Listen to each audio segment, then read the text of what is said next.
So let's just look at a 15-minute chart to make it simple so we can see each day.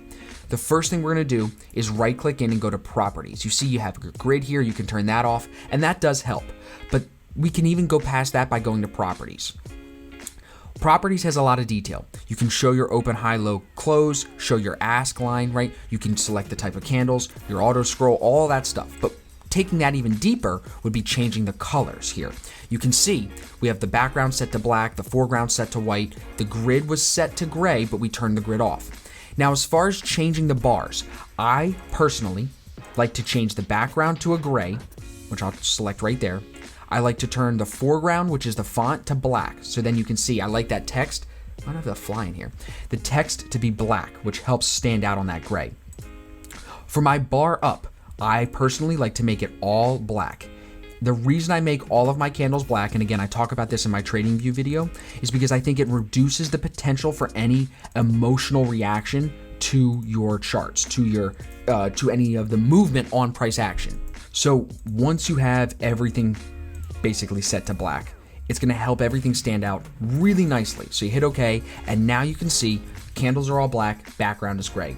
These vertical lines that run through the charts, those are your day separators. Those separate the changeover from the end of the New York session here one day into the Asian session the next day. And that's really important too, because for those of you that know my system and know the way that I trade, we box off those sessions and use them to identify which trades are actually the best for that day, which ones have the potential to move for us. So now that we have our charts gray, now that we have our candles black, everything is starting to come together. So let's close the navigator, close the terminal. We can see here, this is what, for me, I like to see my charts look like. I have my one-click trading open and I have my black candles. Now, I want to add some indicators. Now, I'm going to show you how to add indicators here.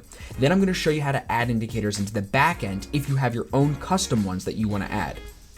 So you can quickly just come into custom and start applying your indicators. For me, I use a TDI. For those of you that have taken my course, you know I love the TDI. So here's what it looks like when you first apply it. I'll then double click on it, click indicator list, hit edit on the TDI, and I'll come in and I'll start to really customize this thing exactly the way that I like to. So for me, just to be brief with you guys, I don't use volatility bands. So what I can do is actually come to the colors and I can turn these ones here, those blue things, turn those to nothing. I don't even want to see them. Hit OK, hit close, and then they're gone. Now my TDI looks great. So now what do I want to do to save this? Let's just say this was the only indicator I wanted to use. Maybe I want to put on like an EMA, right? Where's a moving average here? Right? Let's say I want to put on an 8 exponential. So you can put on simple, smooth. Let's do 8 exponential. Let's make it yellow. Let's make it thick. Hit OK. There's our 8 EMA. Let's just say I wanted my charts to look like this, right? What I would then want to do is come up here to templates, hit save. Right here, it'll give you your template screen. Save it.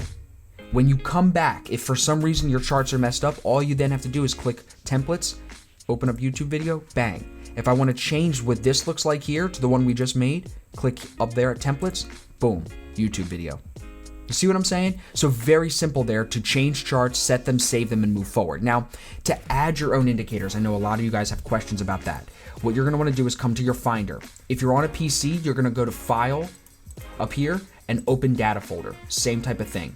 I like to do it just in the back end here on my Mac version. So what I'll do is come to the application, the data folder. I'll hit Show Package Contents. Then I'm going to go to Drive C and Program Files. There's another thing you need to click inside Program Files to get to where we need to be. It's the MT Trading MetaTrader 4 terminal.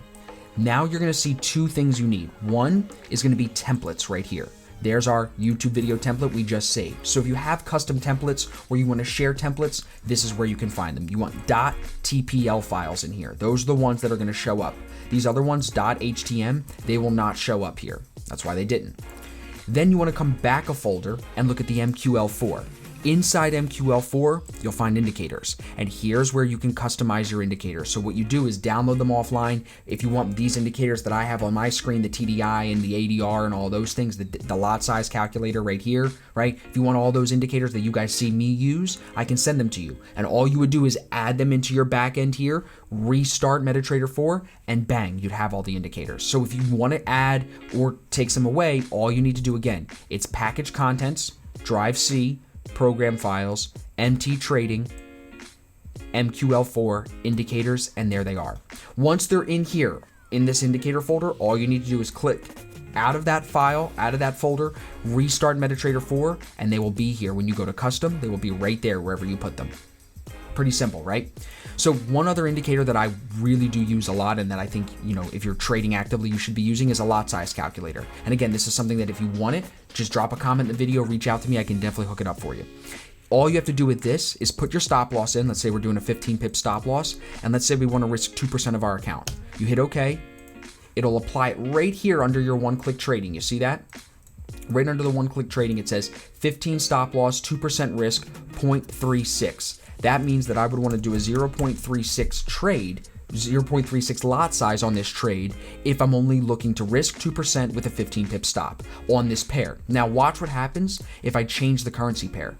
It'll change that lot. Look, it just went to 0.37 when I changed the pair to AUD USD, because the exchange rate between my base currency, which is in dollars in this situation, is different than the base currency in some of these other currency pairs. So as you change it, it's going to make a slight difference in the lot size that you need to trade. So instead of trying to do that math in your head, it's much easier to just let the indicator do it for you. You can calculate it very easily. If you have to change that really quick, you just right click in, go to indicator list, quickly go to lot size calculator, edit it. Let's say you need to do a 25 pip stop, 2% risk, hit OK, hit close, boom. It changes the lot size for you.